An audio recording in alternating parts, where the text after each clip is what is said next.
All right, here we go. Well, this is the System Failure Podcast number 70, and this has the exciting distinction of being the first podcast, not recorded in Portland, Maine. And we're here at O'Hare Airport, and we're sharing one microphone. So, what's going on, Nate? Hey, Brian. Yes, indeed. System failure on the road this week. Of course, the reason we're at O'Hare International Airport here in Chi-Town, the very same airport made famous by Home Alone, a movie I watched, a couple weeks ago during the Christmas season. The reason we are here at this airport today is we have had a death in the family. Our grandmother passed on this week, and Brian and I found ourselves being summoned to Chicago for the funeral, and so that was yesterday, and now we're on our way back to Maine. Our grandmother was a really nice lady, probably, the vibe of the funeral was not a horrible tragedy. This person died necessarily. It was more of at age 97, it's like about time, right? How did you feel about the vibe at the funeral yesterday, Brian? I thought the vibe was not bad. Well, Grandma's been circling the drain for some time, right?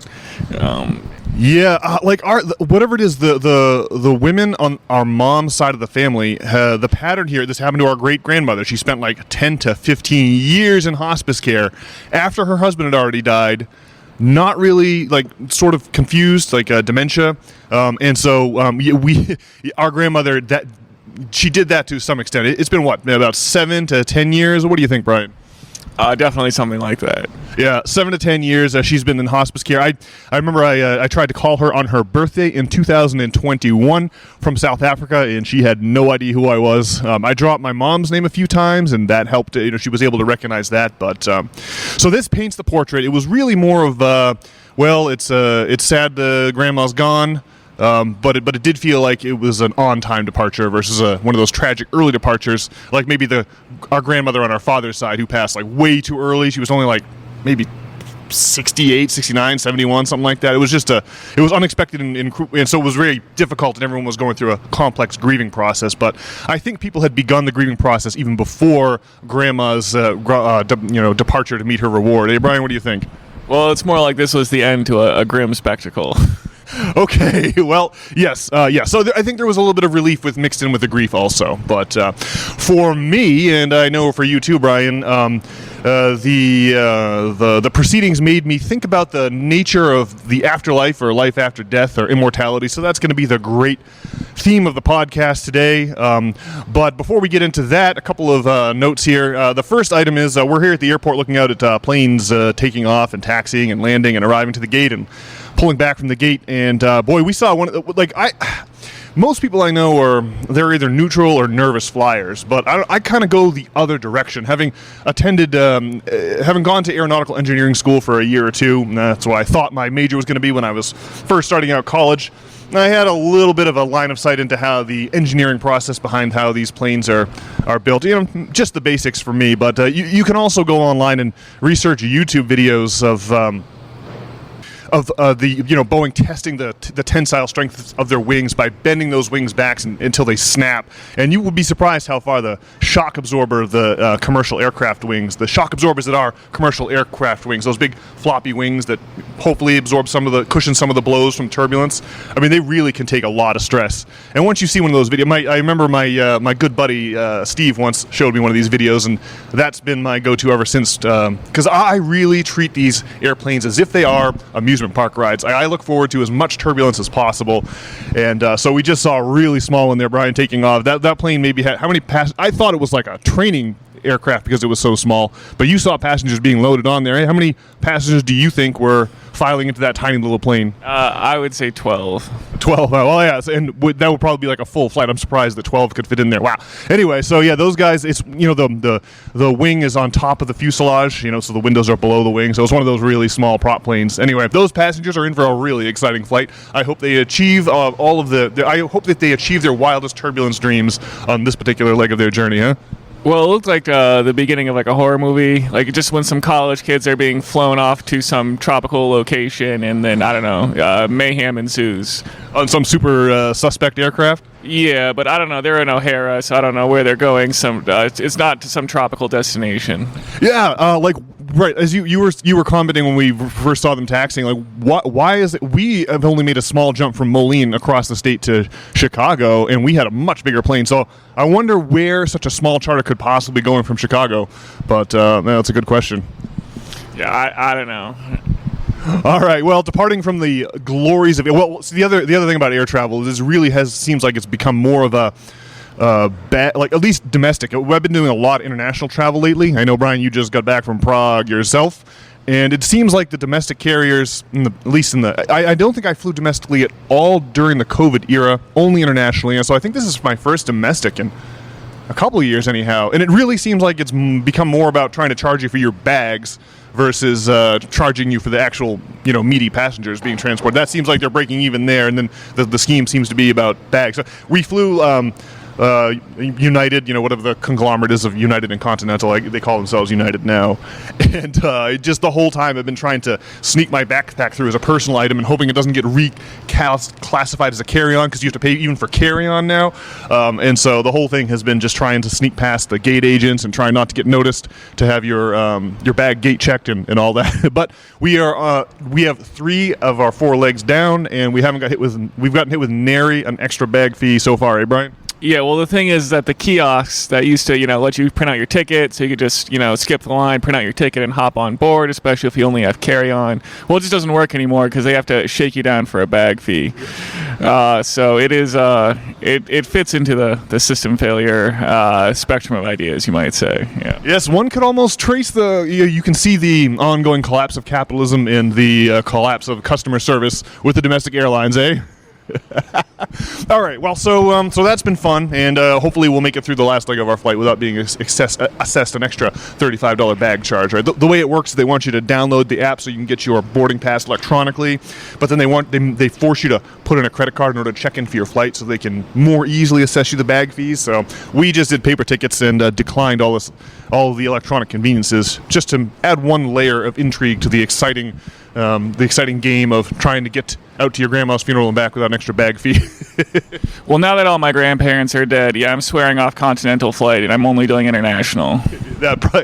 International just feels a whole lot more dignified, doesn't it? They're not trying to charge you for every extra cubic centimeter you might have on your person.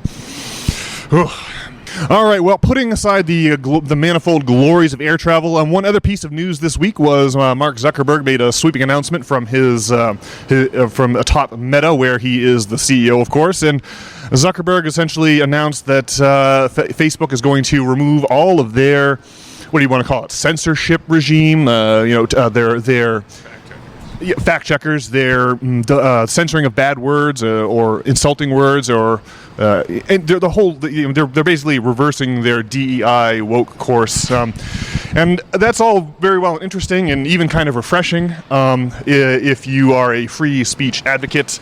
But I just wanted to point out, for the benefit of our system failure listeners, that that Meta is essentially adopting the exact moderation rules for content policies, and more or less, that Substack has had all along. So just a little feather in the cap of the Substack platform, which is emphatically does not censor people, and allows people to go on and make Nazi propaganda or whatever it is they need to do. And Substack's philosophy has been, well, people just have to sort that out in the marketplace of ideas. It cannot be up to the controllers of some institution, corporate or government, to make that happen, eh? Well, I guess when I think of the Facebook changes here, I think community notes from the Twitter, and Substack doesn't do something like that, does it? That's a great point. Yeah, I think you're right. In Zuckerberg's announcement, he straight up said, we're going to do what Twitter's doing with the community notes. And I do kind of like the community notes on Twitter, but those don't really have an analog in the Substack world, really, right? It's not like you're dealing with people's long-form essays, so... Well, so Substack, they basically just don't do censorship of any kind, right? And you're just kind of free to do what you want. Illegal things, of course, not. There are certain speeches that are illegal. There's not many of them, but those ones Substack still has to act on. But basically, if it's not illegal, we're not moderating it. Well, yeah, so anyway, I'm just saying, kudos to Substack. I feel like it could be the platform of the future, or at least the indications look good, just based on the fact that now Facebook and inevitably the other major platforms are going to come around to having the same content moderation policy that Substack had all along. So, make sure you're on Substack, folks. I really do think that this is a big part of the future of the media landscape internationally. So, pretty awesome stuff. Well, as Roger Waters, says on Radio Chaos, we've wrested technology's sword from the hands of the warlord, to some extent anyway. Well, I was a little concerned that because we're doing the travel pod and because you and I are sleep deprived, that this edition of the System Failure Podcast might not feature a Pink Floyd reference. Imagine my relief that you managed to get it in early, so that's really good, Brian. Well done. Okay, so are you ready for a rousing discussion of the afterlife, Brian? I've never been more excited for anything. Okay, so a couple of so it just randomly, you were already reading Dr. Joe Dispenza's book, which is titled. I don't know. All right, you forgot the title, but you were already reading Dr. Joe Dispenza's book when we got the word that Grandma had gone to her reward, right? Gone to her reward? Yeah. That just means she died. Okay.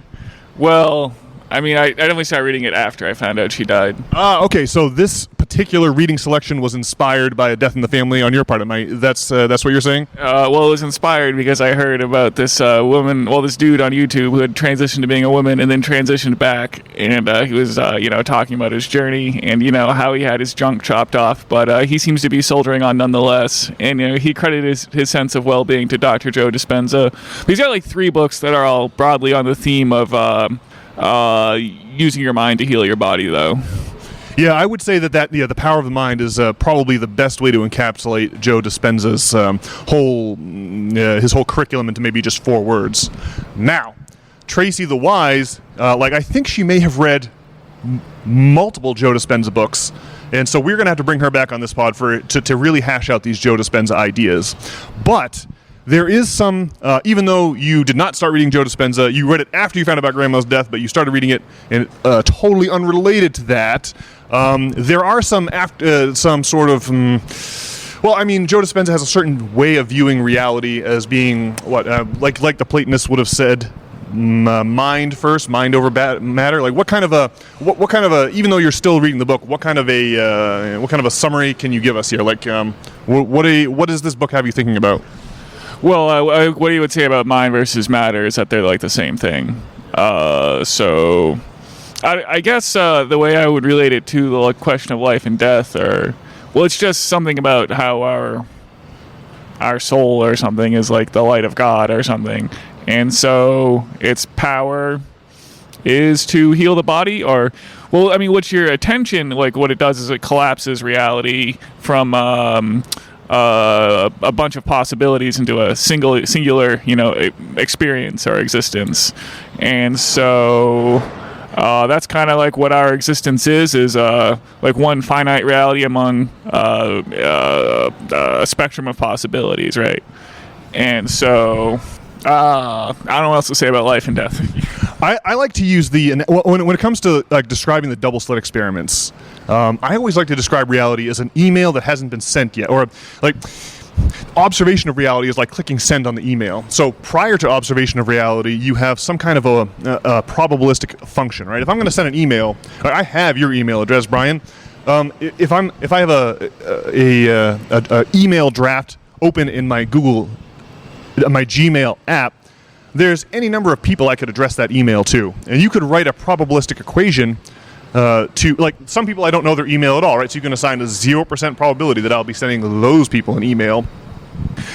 And some people I email all the time, like you or other people in my family. And so you could assign a high probability that my email would go to one of those people, and then varying shades of probability in between. But the minute I push send on my email, and let's say I've sent it to you, Brian, that probabilistic waveform function collapses into a single reality. And all the other people I could have emailed go away and do not become the actual reality we're living in. And we find ourselves in a universe where I've emailed you and nobody else, right? So does that mirror the way that Dispenza talks about the providence of reality? I mean, I think that is exactly what he's talking about. The waves of probability collapsing into a singular experience. Well, so my own view on the afterlife is still something that I have to. It's still like an evolution, and you haven't finished Joe Dispenza's book, so usually I like to have my ideas very well thought out before I come on the System Failure podcast and present them. So this will be more of a hashing out of ideas that are partially formed in my mind and your mind, I presume, since you haven't finished Dispenza's book yet. But, with the death of Grandma, it's something that I've been meditating a lot on lately. So here we go. I always like the old Hindu idea that we are all God in disguise. What that means to me is, like, if you were one of these famous movie directors, let's say you're like Quentin Tarantino, right? And you've made this great movie, Inglourious Basterds, let's say, and you want to observe this movie objectively, right? You're going to have a problem because you were involved in the creation of this movie. You are not going to be able to view it objectively at all by definition. And so if you could, like this, Quentin Tarantino could never do this in real life, but you know that he would love to go into a theater and forget that he was the one that made this movie, forget the plot, forget that he wrote all the lines, forget that he poured his blood, sweat, and tears into this thing for years, and just watch it with virgin eyes like a member of the public who's just wandered into the movie theater and is seeing it for the first time. And you could only truly see and appreciate your creation under those circumstances. And so I think I'm not very learned when it comes to the ways of Hinduism, but I do love that little mantra that we're all just God in disguise.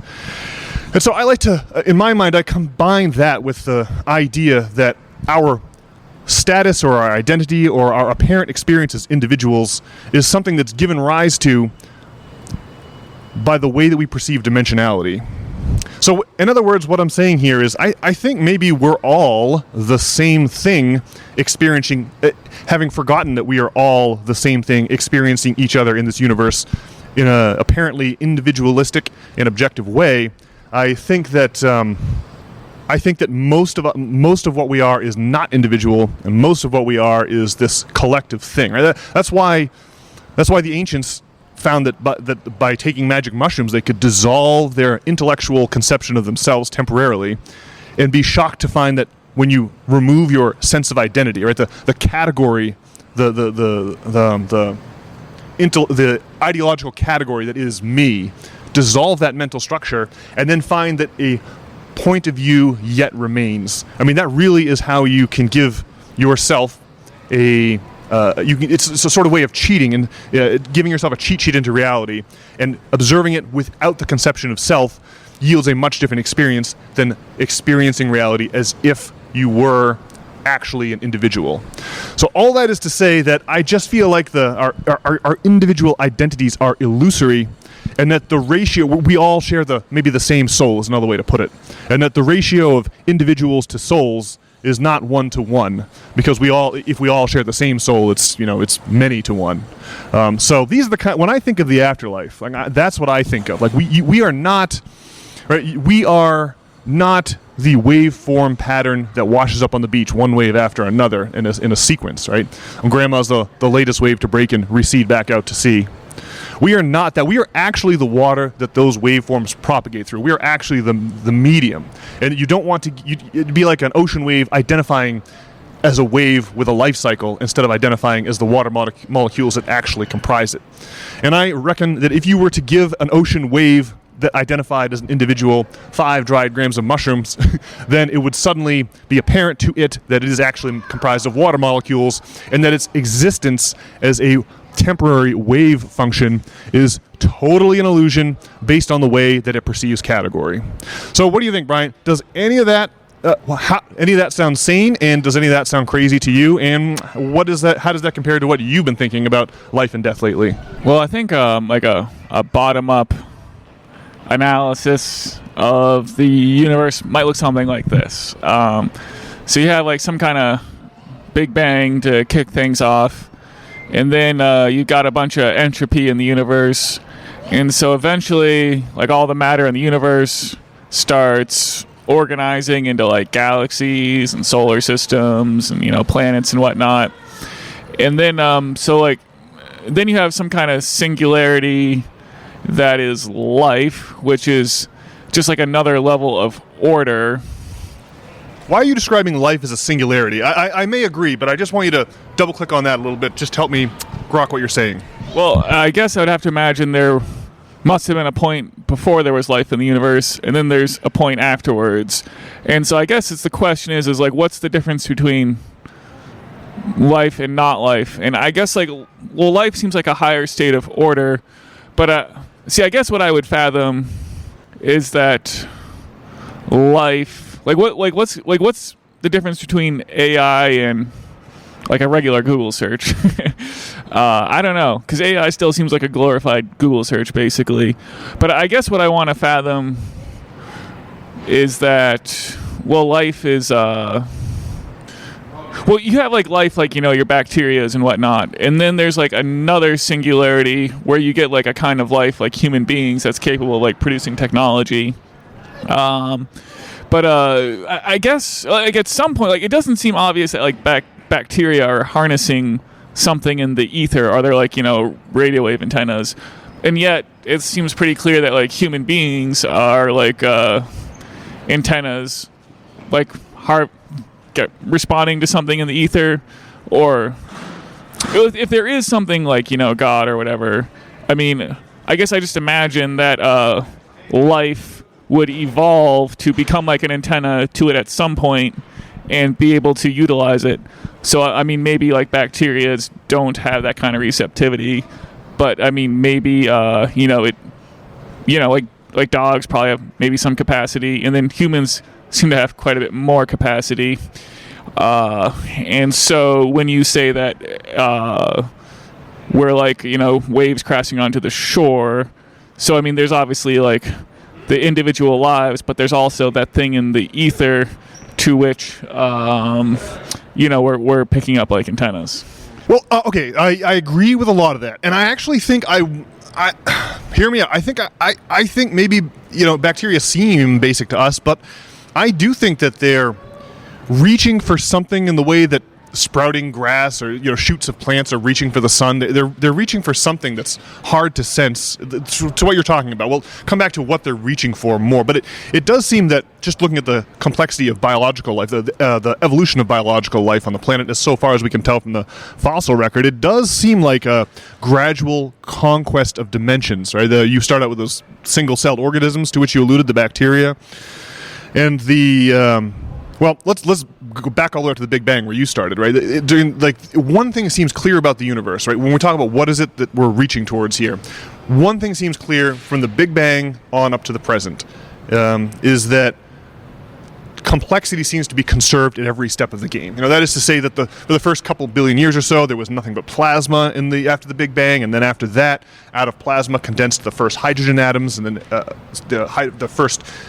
eventually the first two hydrogen atoms fuse into helium atoms at the stellar core of a medium-sized star, and then helium atoms fuse up the periodic table through oxygen all the way up to potassium and uranium and the heavy metals, and so you have a progression of basic chemistry that is clearly increasing with complexity as time moves forward from time zero. For the first couple billion years of the universe, the periodic table is very simple with only a couple elements, and now we add more all the time to it. And so basic chemistry, in all of its gradually and very slowly increasing complexity, becomes a platform on which a new type of complexity is born, and that complexity is organic chemistry, right? With all of its carbon rings and the way that different molecules can attach and swap out to carbon rings. So you get a much more complex set of building blocks to work with after organic chemistry arises from basic chemistry. And then, of course, out of organic chemistry, we get basic life, like you're saying, eukaryotic cells, and eventually more and more complex organisms. And so this is where we have a conquest of dimensionality, right? Single-cell organisms, they don't really have a sense of up, down, left, and right. They don't have a sense of length and width and depth, right? They're functioning in one or two dimensions. And then eventually you get creatures crawling across the floor of the sea or something. You get like a more two-dimensional creatures and then three-dimensional. And to me, and I'd love to hear you opine on this, Brian, so ruminate on this and tell me the answer when I'm done flapping my gums here. But there does seem to be a big difference between human intelligence and the way that we perceive the universe and like the family dog, Rover, who's lying in front of the wood stove, warming his belly. The way that the family dog lies, the dog is not tortured by its eventual death, and it's not It doesn't have all this existential angst, right? We seem to be alone among the species on the planet. We, the tortured ape poets who, compose symphonies and to fall in love and who have all of this weird. It's as if we're like 3.5 dimensional creatures. Like we're the first creatures in the evolving complexity of evolutionary life to be able to extrapolate what's happening to our own death and realize that we're all fellow passengers to the grave, as Charles Dickens so famously put it in A Christmas Carol. So it's interesting to note that the career of organic chemistry and organic life on the planet Earth seems to roughly be about conquests of dimensions. First 2 dimensions, then 3, and now we're at 3.5, maybe about to burst into a 4th dimension. I wonder if organic chemistry and biological life on planet Earth is maybe going to become a platform upon which new and different layers of complexity are created and conserved, and maybe the birth of AI is part of that. But the last thing on dimensionality, we were mentioning things in sequential order, like first the Big Bang, then basic chemistry, then organic chemistry, then life on Earth, and then AI, who knows what. But that sequential order really presupposes a time signature that's in sequential order. And I think that maybe we perceive time the way we do just because we didn't leave another. Our brains can easily model length, width, and depth. But those 3 dimensions are all arranged at 90-degree angles to each other, and we just didn't leave another space for an orthogonal 90-degree angle in that setup, and so we animate reality like one animates a flipbook or like one animates a cartoon. And so that has given rise to our conception of time and to our own mortality and to our mistaken identity as individuals. So, Brian, I now want to kick the conversation back to you, and I would love to know how the things that I am struggling to articulate here are landing in your ears. Well, see, I think if you're like an atheist or whatever, you might be like asking, like, why do you believe that there's like something in the ether to which, biological organisms are trying to attune, and which I think kind of brings it back to the Joe Dispenza point, which like it would beg the question, like, why can the mind heal the body as opposed to the mind just being like a product of the body? And then there's just things like the double slit experiment, which we've talked a lot about on the podcast. So we can encapsulate those. We can just say double slit experiment and placebo effect and encapsulate what you're saying just as a shortcut. Placebo effect and double slit experiment. And then the other thing you could do is take 5 dried grams to the dome, and that might affect your opinion about how such things work also. And then also, like, dreams in general.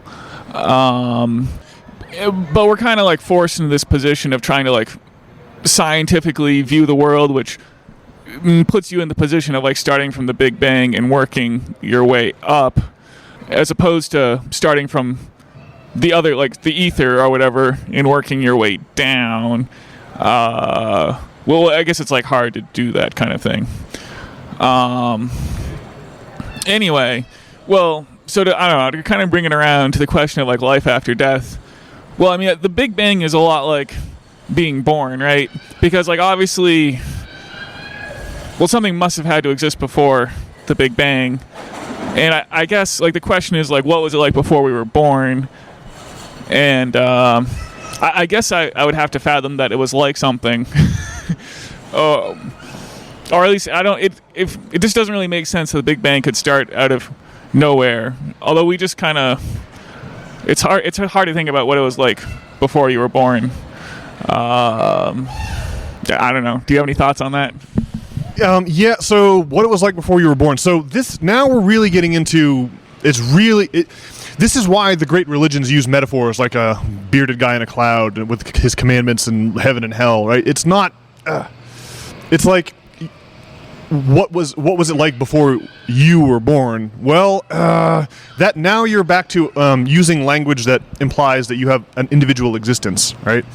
And so I agree that the moment of your individual existence dates back to your birth, your conception, or whatever, and it ends at your death. But I think that individual existence, again, is just an illusion and not really what's going on here, and that there is much more to us than our identities as individuals. Like, I'm looking at you right now, Brian, and I see you're sitting across from me. I have a body, you have a body, and I just notice that the space between us is invisible to our sensory arrays. It just appears to be nothing, but it's actually air, and the mixture of nitrogen and oxygen and carbon dioxide that's swirling between us is made of protons, neutrons, and electrons, just like our bodies themselves.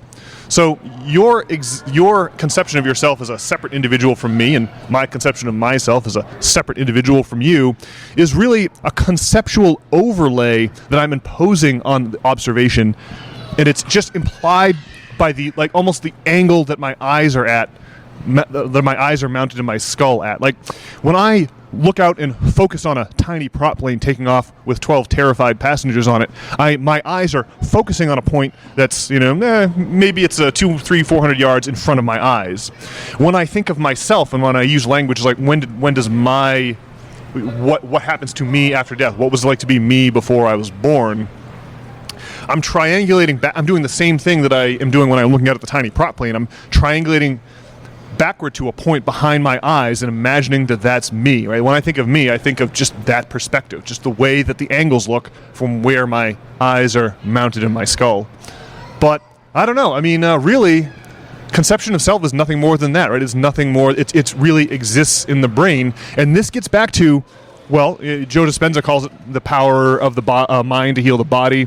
But that's really Platonism, right? The idea that it is the mental realm where you decide to close your hand into a fist that is the real reality, right? The primacy of the mental realm over the material realm where your hand actually closes into the fist, right? Very, very interesting stuff from Dr. Dispenza. And I think that it's the idea every time we start to get to the end of the end of the life cycle of one of these major economic systems like slavery or feudalism or capitalism, that's when people start to question the official narrative that always says, no, you are your body, right? This, because obviously authority always wants to be able to, your body is the handle by which authority can grab you, right? They can hurt your body, they can throw you in prison, they can do all kinds, but they can never get at your mind, right? Your mind is completely outside the grasp of the authorities. And so the authorities are always assuring us, the underlings, that no, you are an individual. They're reinforcing the concept of individuality onto us. From the time we're little kids, we're programmed to think of ourselves as individuals. And that's really for political convenience. And so when major economic systems begin to reach the end of their life cycles, like a car that's getting old, people start to question whether their emperor is wearing any clothes. And it's in moments like that weird whisperings of magic start coming from the fringes of society. That's what it was in the Middle Ages, magic versus the Catholic Church and the Inquisition. But during the Roman Empire, it was Christianity that was the magic religion. Now, obviously, we've brought it up before, but you can find in the old necropolis underneath St. Peter's Basilica in Rome, you can find old pictures of the early Christians. They made paintings of themselves on the walls, and they're doing things like mixing up potions in big cauldrons and waving magic wands around. And so that really tells you it's always the upstart hippie magical weird fringe elements of society that start to become popular when major economic systems start to break down. And here we are once again, capitalism running its course, and the likes of Dr. Joe Dispenza popping up with this idea that what Plato would have called it a shadow puppet play that we're all watching and believing in, and believing that we are individuals in, is all an illusion, and that really the realm of ideas is the true reality. Now, my way of interpreting that is that the reality of the universe is the reality we're living in is 10, 11, 12, maybe up to 22 dimensions. We can perceive 3.5 of those dimensions. So we exist in a lower order shadow cast by this higher dimensional reality, in exactly the way that your silhouette on a sidewalk square is a lower dimensional rendering of your 3-dimensional self. And I think that individuality is an illusion specifically is an illusion that comes specifically with only being able to have access to 3.5 dimensions, and not 4 or 5 or 7 or 11 or however many there are. So I don't know. That's how I think of it. And if you think of your childhood or your eventual dotage and deathbed, or your ancestors and your descendants as all having some kind of existence, but only being hidden from us now by the handicapped and impoverished way which we're forced to view the universe with our measly 3.5 dimensions, then it really, well, it just gets interesting when there's a death in the family and you start thinking of it that way. Like Grandma, it's not that she no longer exists, it's just that she will always exist. And furthermore, that she and you and I are really all the same thing, right? So I don't know. This is what mortality makes me think about. Brian, have you got any more? Does that bring out any more of Dr. Joe Dispenza's exciting writings on this very subject of mind over matter? Well, I mean, I guess what I think. See, like, Grandma is like this conception that like lives within my head anyway, right? And as do you and everything else. Well, that's a materialist conception of reality, right? I think Dispenza and Plato would agree that really what's going on inside your head is the true reality, and that the universe that you're experiencing is taking place inside your head. So yes, Grandma exists only inside your head, but that's true of the entire universe also, right? Right. Yeah, carry on. And so, well, I mean, I think like the experience of the universe we're having is ultimately one that's like we fabricated for ourselves somehow. And so, see, I guess like when we were talking about it at the hotel or whatever, like see, I think there is some kind of self. Now there's like the self that you identify with like as your body, but like when you die, like, see, I think that you probably are something, and obviously that thing won't be like your body, but it'll probably cause you to have like another like incarnation. And so, well, like in Hinduism and like Eastern religion in general, yeah, I mean, like reincarnation is a thing, and there's kind of like this karmic journey. Well, I guess it's within most religious traditions that you're gonna have some life after this that is based on this life or something, or there's some kind of journey that we're going on to maybe learn spiritual qualities or burn karma or something like that, right? So I guess I just don't think that you die and see yourself as like the wave, or there's just something I think probably bigger than that going on than just like dying and going back into like the ocean or whatever. There's probably like, because like that ocean is probably part of some bigger thing and so forth. So I don't know, I guess it's all very complicated. Well, now you have me thinking of that scene in Interstellar where Matthew McConaughey goes through the wormhole, right, and thus pierces the veil of dimensionality and graduates into a realm where he can see all of space and time, at once. It's like we can look at like a complex three-dimensional structure and grok it all at once, but we can't because of the way that we have popped up reality like a child's pop-up book.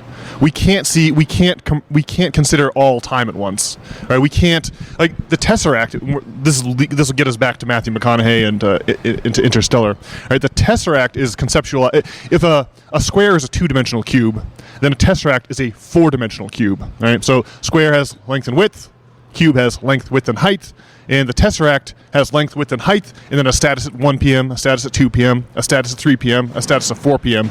And you have to imagine all of those statuses combined into a single geometric structure. Now, we have to animate the geometric structure over the course of a couple hours because our brains can only handle so much geometric complexity. But in the movie Interstellar, Matthew McConaughey went through the wormhole and got himself to a place where he could perceive all times and places at once. And so he was able to almost like zooming into three-dimensional coordinates, but this is a four-dimensional coordinate. He zooms in on his daughter's childhood bedroom, from however many years before, when his daughter was just about to beg him not to go on this crazy interstellar voyage. Right? Obviously, the spoiler alert: the thrust of the movie is that McConaughey goes into space on this crazy interstellar voyage, and by the time he gets back, his little daughter is now an old woman on her deathbed. Right, so it does kind of deal with mortality in that sense, but if you could, like, if you died, like after you died, if you could then see the entire structure of creation, I feel like I already used the veil as a metaphor, but the veil of the veil of the illusion of individuality would drop from your eyes. I think it would be something like Matthew McConaughey's interaction with that Tesseract, or what they call the Tesseract in the movie Interstellar. But see, the issue here, where we get into the mind twist, is that McConaughey is still represented as himself in the movie. So it's like you've got this individual who's able to see the Tesseract, and there's no other way for director Christopher Nolan to render this bizarre phenomenon the way that he did. But I just think that Matthew McConaughey's epistemological status as an individual is actually an illusion given rise to by his inability to see the Tesseract in its full geometry, right? It's because McConaughey is locked in 3.5 dimensions that he is McConaughey at all.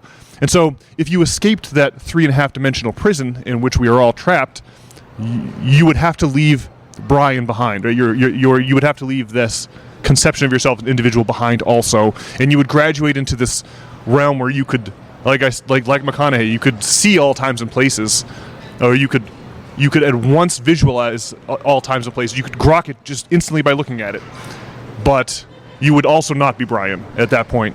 And if you got back in line for the merry-go-round, like at a fair, and signed up for another reincarnation, you would then have another individual status back, right? You would get another individual status back when you descend back into the lower order version of reality that we call, the universe. You would then get issued another identity, right? You would appear to be someone else. But again, you have to shed that you have to leave that in the matrix, since it's an illusion given rise to by the 3.5 dimensional matrix that is our prison.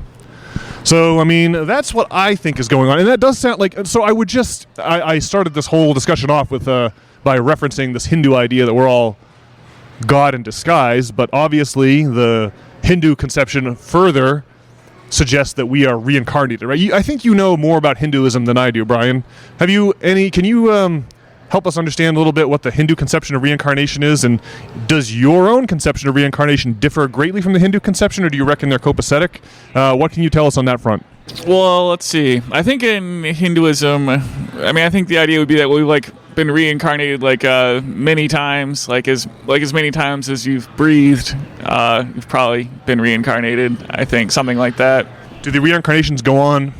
See, now we have to use the words like forever, which again are artifacts of the 3.5 dimensional manifold that we're trapped in. But what?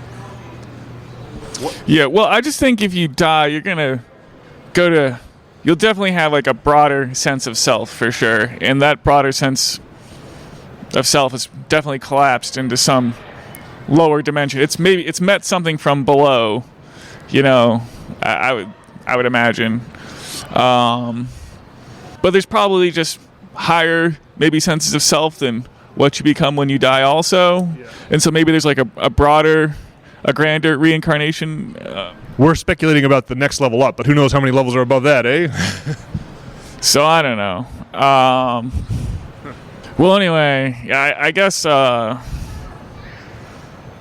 just inclined to believe that we're creating the universe that we're trying to experience. It's just it's coming from the bottom up, where you start thinking about dimensionality, and you think that you're a self, rather than if you start at the top down and imagine that you are God experiencing one particular existence.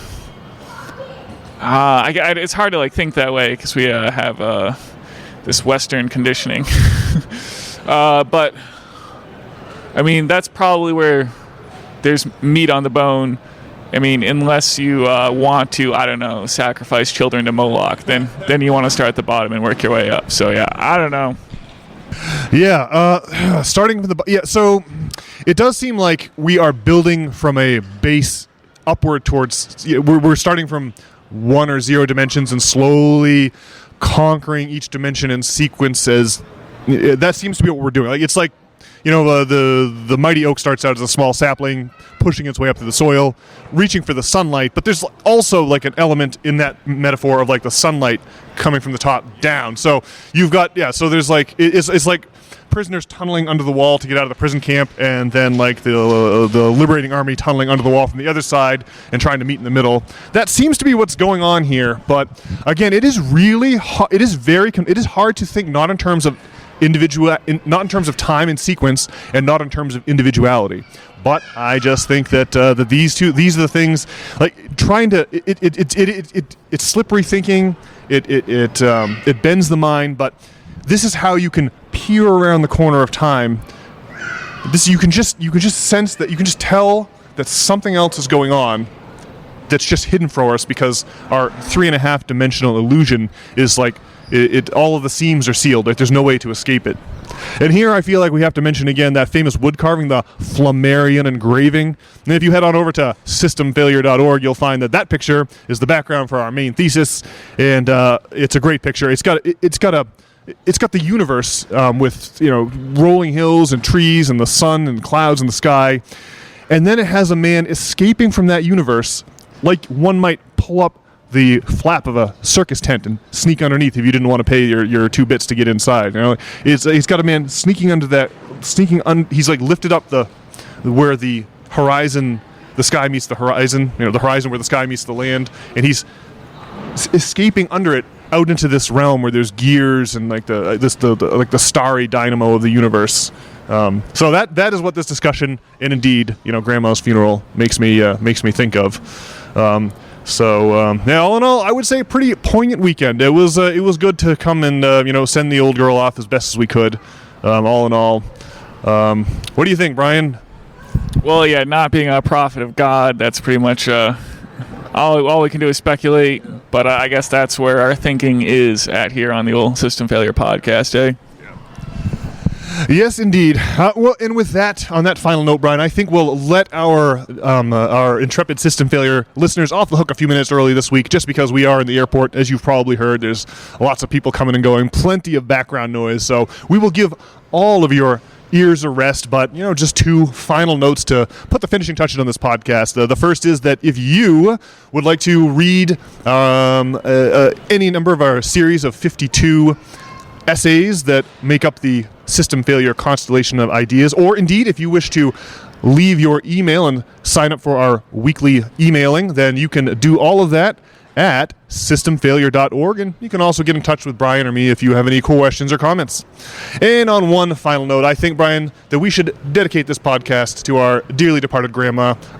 She was great. She would send us birthday cards every single year. She's one of these, there's the long distance grandma, and you do the best you can when you're a long distance grandma, and she never missed a birthday. She wrote birthday cards as long as she was physically capable.